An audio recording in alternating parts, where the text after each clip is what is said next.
Stuart, going back to your first spell, and you alluded to it then, how has Stuart McCall, the manager, changed then from that first manager when we did start the season so well and then tailed off, and you said the fans were getting on top of you?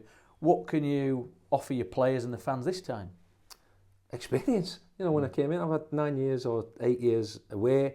I don't know how many 100 games under my belt, 200 whatever games under my belt as a manager.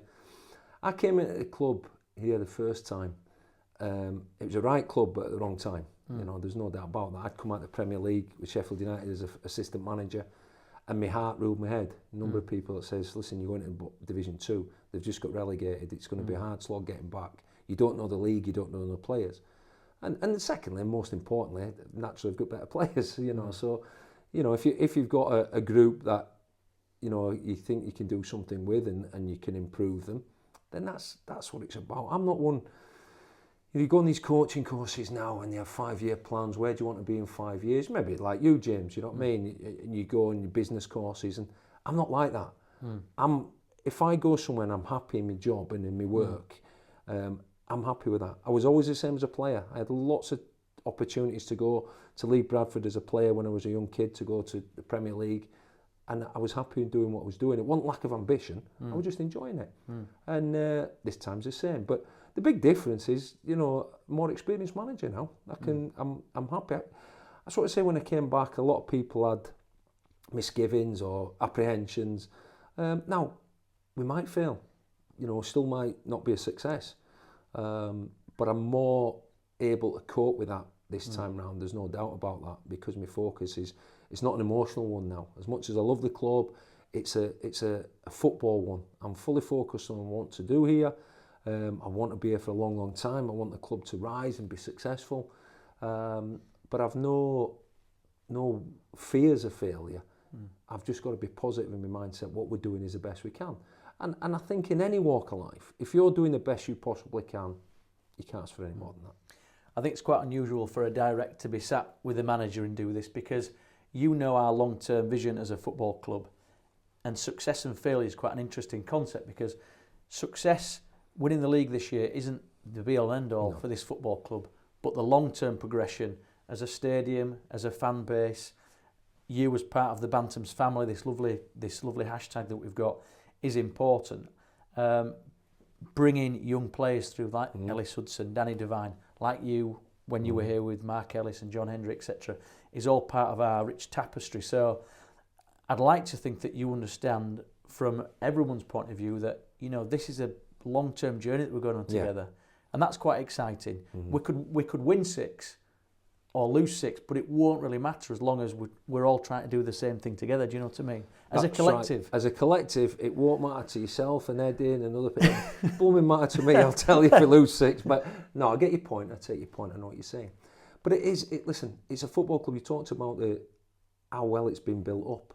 You know, under Phil, getting promotion, getting to Wembley, steadily it's been an increase and improvement every season, and that's what we've got to try to keep doing. But to get the amount of fans, I had a lot of success, or, you know, the football club at Mother, we had a lot of success. You know, we got to a Scottish Cup final and had, I think, 20,000 out of it's only a small town, Motherwell. But week in, week out, regardless how well we did, and as I said, you know, we beat Celtic 3 times with their top team. I mean, really good players they had. But we could still only get 4,500, 5,000. Now, I even used to say to me, look, you know, Bradford had come on the telly and, you know, they'd have 3,500 travelling away. You know, we look at Bolton. Only sold 4,300, the biggest away. You know. So that, as a player, I always wanted to play in front of the biggest crowds, regardless of who I play for. Or, you know, go to a ground that's full. You know, it's great. And that's what we've got here. You know, we've got a fantastic travelling army of supporters. So for me, success, although everything's merited, you know, and judged differently, is sending them home happy. If on a Saturday afternoon, this is from a football, you'll have a different aspect about commercial, whatever, and still, as long as the club's progressing. But for me, at 10 to 5 on a Saturday, if people are getting off the backsides and saying, by the way, when's the next home game, I want to get back, regardless of the result, that is a big thing. Ultimately, any manager at most clubs will be judged on results.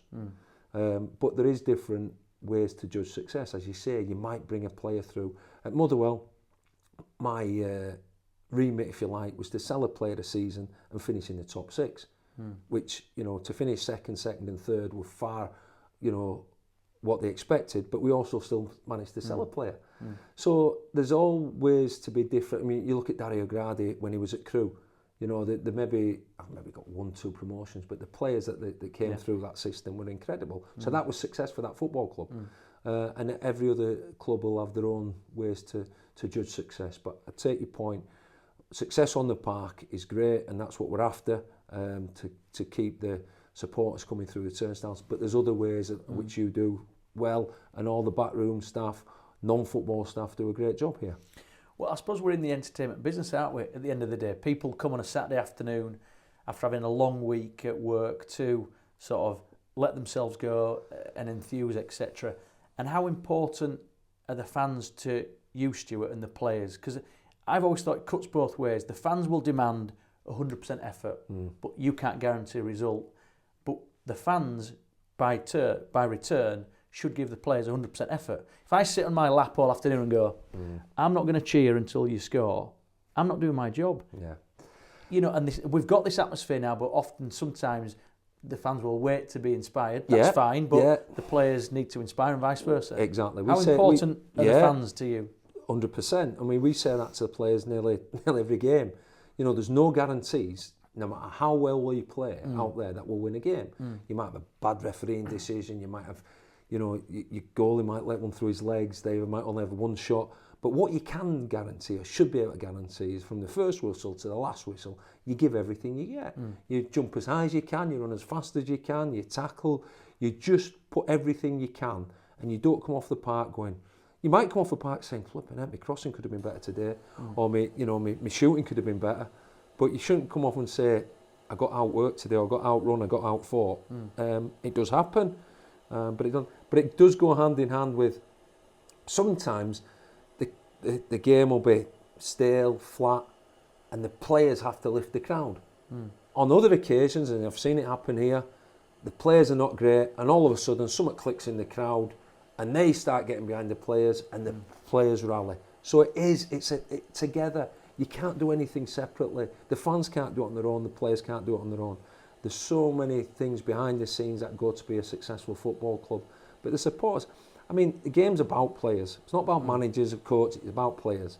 But it's for fans. You know, if there's no fans, there's no game. So, and I've always respected it. I've been a fan all my life and travelled home and away and been up and down the country, and I've always give my support to the final whistle. And it's just how it's been. You get some clubs had boo boys. I could never understand that. Booing before the game. He's actually playing, he's got your shirt on, he's going out to represent your football club, and you're booing him. What's that doing for his confidence? After the game, or even 70 minutes in, 80 minutes in, he's missed a few chances. You know, I slightly understand people having a go at that. But, you know, for me, a fan is there. It can never help, can it? It can't help. Booing can never help get a positive outcome. Yeah.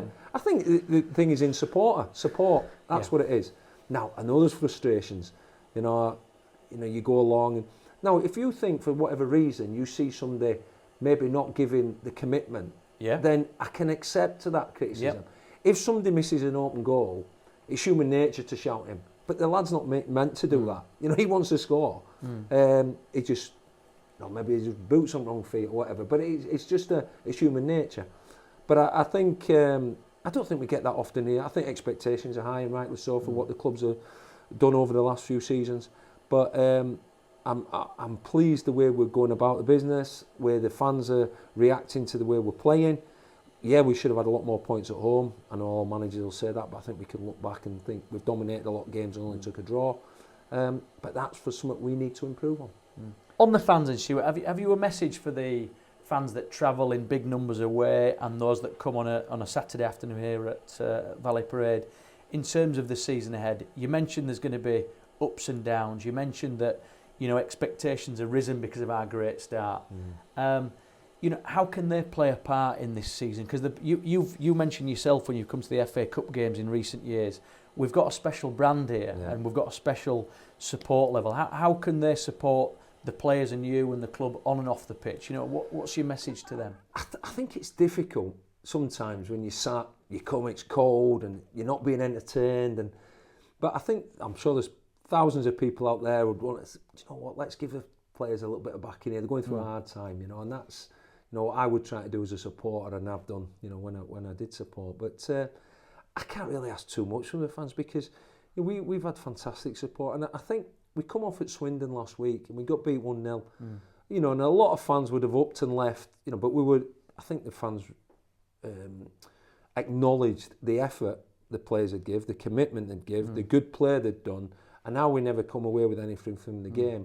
And for them to stay behind and clap the players off, I thought that was a mutual respect. The players went over, and the fans, and that certainly night and day to what it was like at Notts County 8-9 years ago, you know. Yeah. But no, I think there's a bond that's been built up with the current lads that have been here.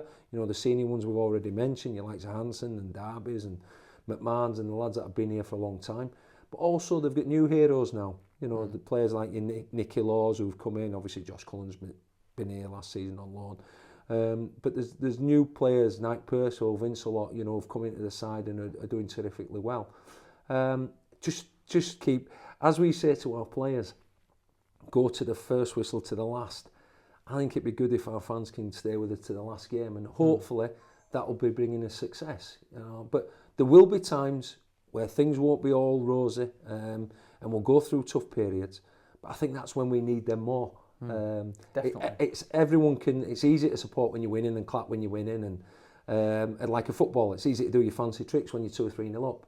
It's when the going gets tough, both fans and players need to stand up and show, you know, what it means to be involved with this football club. And as I say, I can't be in any negative way about it, because in the last couple of seasons when I've been back, the atmosphere, the game at Reading was incredible in the quarter final of the cup. I had goosebumps all over me, my hairs back at neck was standing up. I've never experienced that here, that atmosphere. But then I only go back a month ago, the Sheffield United game. I was so proud to be involved in that game from a Bradford City perspective. You know, and people in Scotland will say, oh, we saw clips of the game, we saw the crowd, we saw the goals. I said, you know, they're both championship clubs, you know, minimum for me. And that, to recreate that atmosphere, we'll have hopefully other big nights and big days between now and the end of the season. And that's what we're striving to do. 2016 is coming to an end, and we'll finish this interview shortly. 2017 is round the corner. Endless possibilities. January, of course, is coming, whether we want to change the team up, whether we want to mix it up, etc. Everyone presumes there's this 20-goal-a-season strike around the corner, which I understand, of course, but you look at history, lots of good teams, and we've had them, you've been part of them, often have a spread of goals, don't they? So what would the aim for 2017 be with Bradford City for you, Stuart? Yeah, I think that is the aim, and again, we've discussed it with the players recently. It's just because you've got a number 9 on your back or you're a striker, that isn't the only, you know, input of goals we need from them. You know, Knight Percival, Big Nat, who's been outstanding for us this season. You know, we look back at the Swindon game, and yeah, Nults should do better with a chance, and maybe Hans should do better with a couple. But Big Nat has a free header in the last minute from a cross, and it hits him on his shoulder and it just loops wide. That should be in. So I think everyone, you know, we've seen Meredith get forward and get a goal, and but everyone should be contributing, because we ask as wide men to get deliveries in the box, we ask as midfield men to get in the box. Again, we looked at Swindon, we had Cullen, Law and Dieng in the box at the same time for the last 20 minutes, 5 or 6 occasions. We ask as fullbacks to get forward, you know, so everyone's got to chip in and play the part, and it takes the pressure off a little bit of wanting this 20 goals a season man. Because sometimes you'll get a 20-goal-a-season man, which is fantastic, but he might not have any other input into in your game, and it might not be the right person you want in your side. Great, obviously, it sounds daft saying, oh, all he does is score goals. And I used to say that about Alan McCoy, so all he did was score goals. Well, he got 350, so he didn't do too bad. But you do have other people like, who was the best player, Beardsley or Lineker? Now, Lineker scored fantastic amount of goals, but they all come through Beardsley. Beardsley was outstanding. So you need a mix, and you know, that's what we're striving for, just to try to improve. Certainly on the goal scoring, we're so pleased that we're creating lots of chances. If we weren't, that's when we'd be struggling. But we do know, and we do realise, and we all realise, we need to start taking more of the opportunities that we're creating. Well, welcome back, Stuart. 6 months gone. Here's to the next 6 months and 6 years. Well Cheers, done. James. Thank you. Thanks.